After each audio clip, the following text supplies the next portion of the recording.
نبی صلی اللہ علیہ وسلم کے معجزات جو حلیمہ سعدیہ نے ملاحظہ فرمائے۔ نبی صلی اللہ علیہ وسلم کے معجزات حلیمہ سعدیہ کی گود میں۔ بسم اللہ الرحمن الرحیم۔ السلام علیکم ناظرین، آج کی اس ویڈیو میں ہم نبی کریم صلی اللہ علیہ وسلم کے ان معجزات کا تفصیلی تذکرہ کریں گے جو نہ صرف حضرت حلیمہ سعدیہ رضی اللہ تعالی عنہا نے اپنی آنکھوں سے ملاحظہ فرمائے بلکہ باقی لوگوں نے بھی آپ کے ان معجزات اور برکات کا نظارہ کیا جو اللہ تعالی نے حضرت حلیمہ سعدیہ کے گھرانے پر نازل فرمائے۔ دوستو، یاد رہے کہ نبی کریم کی زندگی سراپائی معجزات تھی۔ آپ صلی اللہ علیہ وسلم کی زندگی ابتدا سے لے کر انتہا تک معجزات سے بھری پڑی ہے۔ البتہ ہم وقت کے اختصار کی وجہ سے خاص معجزات کا ہی تذکرہ کر پاتے ہیں جن کا جاننا ہر مسلمان کے لیے ضروری ہے۔ نبی کریم صلی اللہ علیہ وسلم کے بچپن کے ان معجزات کو سن کر ایمان انسان کا تازہ ہو جاتا ہے، اس لیے ہر مسلمان کو چاہیے کہ ان معجزات کو خوش دلی کے ساتھ سنے اور اپنے ایمان کو تازہ کرے۔ دوستو، واقعے کا آغاز کرنے سے پہلے آپ سے درخواست ہے، اگر آپ ہمارے چینل زما وائس کی ویڈیو پہلی بار دیکھ رہے ہیں اور ابھی تک آپ نے ہمارا چینل سبسکرائب نہیں کیا تو ابھی ہمارا چینل سبسکرائب کریں اور ساتھ ہی لگے بیل کے بٹن کو بھی پریس کریں تاکہ آپ کو مستقبل میں ہماری اپلوڈ ہونے والی مزید ویڈیوز کا نوٹیفیکیشن ملتا رہے۔ پیارے دوستو، یاد رہے کہ اس زمانے میں عرب کا دستور یہ تھا کہ جب ان کے ہاں کوئی بچہ ہوتا تو وہ دیہات سے آنے والی دائیوں کے حوالے کر دیتے تاکہ دیہات میں بچے کی نشو و نما بہتر ہو اور وہ خالص عربی زبان سیکھ سکے۔ دائیوں کا قافلہ مکے میں داخل ہوا۔ انہوں نے ان گھروں کی تلاش شروع کی جن میں بچے پیدا ہوتے تھے۔ اس طرح بہت سی دائیاں جناب عبد المطلب کے گھر بھی آئیں۔ نبی کریم صلی اللہ علیہ وسلم کو دیکھا، لیکن جب انہیں معلوم ہوا کہ یہ بچہ تو یتیم ہے تو اس خیال سے چھوڑ کر آگے بڑھ گئیں کہ یتیم بچے کے گھر آنے سے انہیں کیا ملے گا۔ اس طرح دائیاں آتی رہیں جاتی رہیں، کسی نے آپ کو دودھ پلانا منظور نہ کیا، اور کرتی بھی کیسے؟ یہ سعادت تو حضرت حلیمہ رضی اللہ تعالی عنہا کے حصے میں آنا تھی۔ جب حلیمہ مکے پہنچی تو انہیں معلوم ہوا سب عورتوں کو کوئی نہ کوئی بچہ مل گیا ہے اور اب صرف وہ بغیر بچے کے رہ گئی ہیں اور اب کوئی بچہ باقی نہیں بچا۔ ہاں، ایک یتیم بچہ ضرور باقی ہے جسے دوسری عورتیں چھوڑ گئی ہیں۔ حلیمہ سعدیہ نے اپنے شوہر عبداللہ ابن حارث سے کہا، خدا کی قسم مجھے یہ بات بہت ناگوار گزر رہی ہے کہ میں بچے کے بغیر جاؤں، دوسری سب عورتیں بچے لے کر جائیں، یہ مجھے تانے دیں گی، اس لیے کیوں نہ ہم اسی یتیم بچے کو لے لیں۔ عبداللہ بن حارث بولے، کوئی حرج نہیں، ہو سکتا ہے اللہ اسی بچے کے ذریعے ہمیں خیر و برکت عطا فرما دے۔ چنانچہ حضرت حلیمہ سعدیہ رضی اللہ تعالی عنہا عبد المطلب کے گھر گئیں۔ جناب عبد المطلب اور حضرت آمنہ نے انہیں خوش آمدید کہا۔ پھر آمنہ انہیں بچے کے پاس لے آئیں۔ جب اس وقت ایک اونی چادر پر لپٹے ہوئے تھے، وہ چادر سفید رنگ کی تھی، آپ کے نیچے ایک سبز رنگ کا ریشمی کپڑا تھا، آپ سیدھے لیٹے ہوئے تھے، آپ کے سانس کی آواز کے ساتھ مشک کی سی خوشبو نکل کر پھیل رہی تھی۔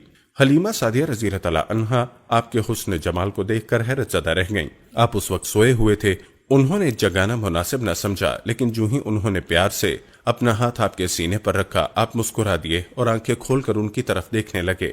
حضرت حلیمہ سعدیہ رضی اللہ تعالی عنہا فرماتی ہیں، میں نے دیکھا اپنی آنکھوں سے ایک نور نکلا جو آسمان تک پہنچ گیا۔ میں نے آپ کو گود میں اٹھا کر آپ کی دونوں آنکھوں کے درمیانی جگہ پر پیار کیا۔ پھر میں نے آپ کی والدہ اور عبد المطلب سے اجازت چاہی، بچے کو لیے قافلے میں آئی۔ میں نے آپ کو دودھ پلانے کے لیے گود میں لٹایا تو آپ دائیں طرف سے دودھ پینے لگے۔ پہلے میں نے بائیں طرف سے دودھ پلانا چاہا لیکن آپ نے اس طرف سے دودھ نہ پیا۔ دائیں طرف سے آپ فوراً دودھ پینے لگے۔ بعد میں آپ کی یہی عادت رہی، آپ صرف دائیں طرف سے دودھ پیتے، بائیں طرف سے میرا بچہ دودھ پیتا رہا۔ پھر قافلہ روانہ ہوا۔ حلیمہ سعدیہ رضی اللہ تعالی عنہا فرماتی ہیں، میں اپنے خچر پر سوار ہوئی، آپ کو ساتھ لے لیا۔ اب جو ہمارا خچر چلا تو اس قدر تیز چلا کہ اس نے پورے قافلے کی سواریوں کو پیچھے چھوڑ دیا۔ پہلے وہ مریل ہونے کی بنا پر سب سے پیچھے رہتا تھا۔ میری خواتین ساتھی حیرانگی سے مخاطب ہوئیں، اے حلیمہ، یہ آج کیا ہو رہا ہے؟ تمہارا خچر اس قدر تیز کیسے چل رہا ہے؟ کیا یہ وہی خچر ہے جس پر تم آئی تھیں اور جس کے لیے ایک ایک قدم اٹھانا مشکل تھا؟ جواب میں نے ان سے کہا، بے شک یہ وہی خچر ہے، اللہ کی قسم اس کا معاملہ عجیب ہے۔ پھر یہ لوگ بنو سعد کی بستی پہنچ گئے۔ ان دنوں یہ علاقہ خشک اور قحط زدہ تھا۔ حلیمہ سعدیہ رضی اللہ تعالی عنہا فرماتی ہیں، اس شام جب ہماری بکریاں چر کر واپس آئیں تو ان کے تھن دودھ سے بھرے تھے، جبکہ اس سے پہلے ایسا نہیں تھا۔ ان میں سے دودھ بہت کم اور بہت مشکل سے نکلتا تھا۔ ہم نے اس دن اپنی بکریوں کا دودھ دوہا تو ہمارے سارے برتن بھر گئے اور ہم نے جان لیا کہ یہ ساری برکت اس بچے کی وجہ سے ہے۔ آس پاس کی عورتوں میں بھی یہ بات پھیل گئی، ان کی بکریاں بدستور بہت کم دودھ دے رہی تھیں۔ غرض ہمارے گھر میں ہر طرف ہر چیز میں برکت نظر آنے لگی۔ دوسرے لوگ تعجب میں رہے۔ اس طرح 2 ماہ گزر گئے۔ 2 ماہ ہی میں آپ چلنے پھرنے لگے۔ آپ 8 ماہ کے ہوئے تو باتیں کرنے لگے اور آپ کی باتیں سمجھ میں آتی تھیں۔ 9 ماہ کی عمر میں تو آپ بہت صاف گفتگو کرنے لگے۔ اس دوران آپ کی بہت سی برکات دیکھنے میں آئیں۔ حلیمہ سعدیہ فرماتی ہیں، جب میں آپ کو اپنے گھر لے آئی تو بنو سعد کا کوئی گھرانہ ایسا نہ تھا جس سے مشک کی خوشبو نہ آتی ہو۔ اس طرح سب لوگ آپ سے محبت کرنے لگے۔ جب ہم نے آپ کا دودھ چھوڑایا تو آپ کی زبان مبارک سے یہ الفاظ نکلے، اللہ اکبر کبیرہ والحمد للہ کثیرہ وسبحان اللہ بکرۃ واسیلا۔ اللہ تعالیٰ بہت بڑا ہے، اللہ کے لیے بے حد تعریف ہے اور اس کے لیے صبح و شام پاکی ہے۔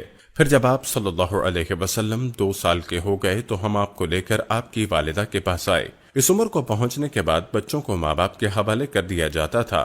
ادھر ہم آپ کی برکات دیکھ چکے تھے اور ہماری آرزو تھی کہ ابھی آپ کچھ اور مدت ہمارے پاس رہیں۔ چنانچہ ہم نے اس بارے میں آپ کی والدہ سے بات کی۔ ان سے یوں کہا، آپ ہمیں اجازت دیجئے کہ ہم بچے کو 1 سال اور اپنے پاس رکھیں۔ میں ڈرتی ہوں کہیں اس پر مکے کی بیماریوں اور آب و ہوا کا اثر نہ ہو جائے۔ جب ہم نے ان سے بار بار کہا تو حضرت آمنہ مان گئیں اور ہم آپ کو پھر اپنے گھر لے آئے۔ جب آپ کچھ بڑے ہو گئے تو باہر نکل کر بچوں کو دیکھتے، وہ آپ کو کھیلتے نظر آتے، آپ ان کے نزدیک نہ جاتے۔ ایک روز آپ نے مجھ سے پوچھا، امی جان کیا بات ہے؟ دن میں میرے بھائی بہن نظر نہیں آتے۔ آپ اپنے دودھ شریک بھائی عبداللہ اور بہنوں انیسہ اور شیمہ کے بارے میں پوچھ رہے تھے۔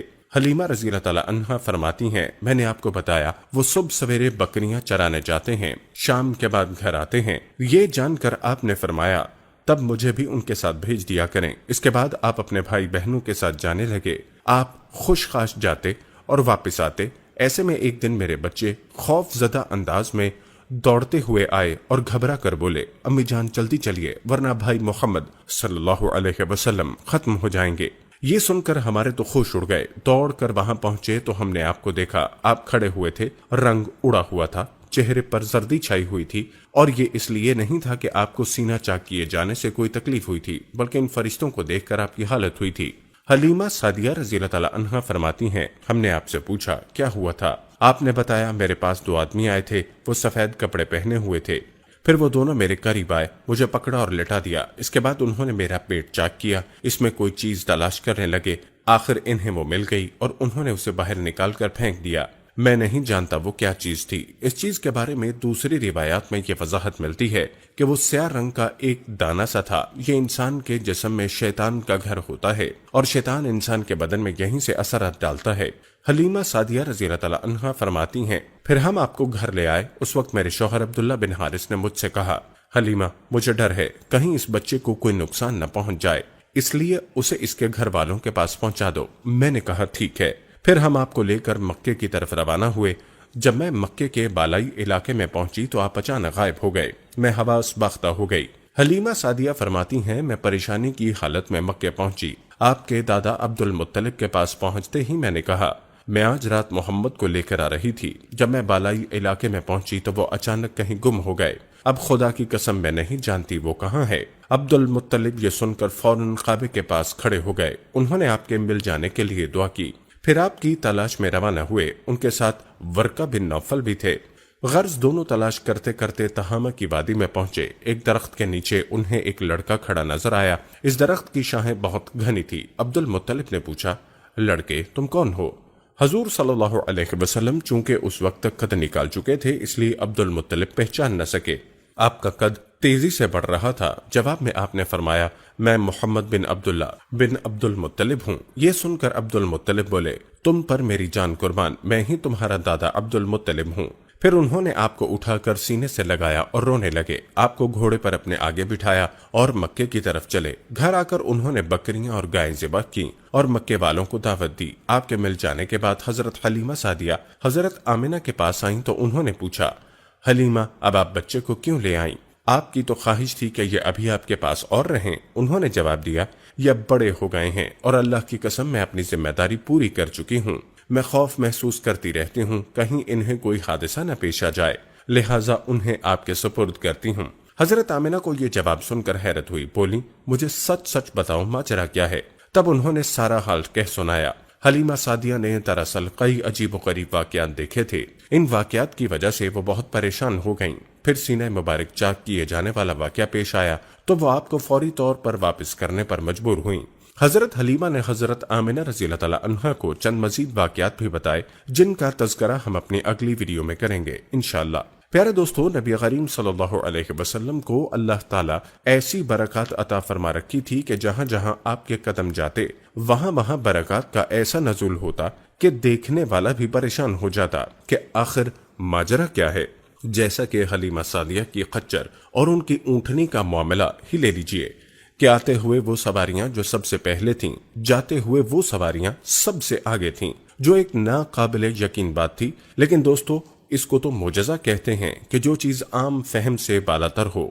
جیسے ہی نبی پاک صلی اللہ علیہ وسلم ان سواریوں پر سوار ہوئے تو اللہ تعالیٰ کی برکت سے سواریوں میں وہ جان پیدا ہو گئی کہ ان سواریوں کو باقی سواریاں پہنچ نہ پائیں۔ سبحان اللہ، یہ سب اللہ تعالیٰ کی قدرت اور اللہ ہی کی برکات کے ثمرات تھے۔ پیارے دوستو، نبی کریم صلی اللہ علیہ وسلم کے بے شمار معجزات ہیں جن کا تذکرہ انشاءاللہ آنے والی ویڈیوز میں بھی ہوتا رہے گا۔ بس آپ نے کوشش کرنی ہے کہ سیرت النبی کے سلسلے میں کوئی ویڈیو آپ سے مس نہ ہو تاکہ آپ نبی پاک صلی اللہ علیہ وسلم کی مکمل سیرت اور حیات طیبہ سے واقف ہو سکیں۔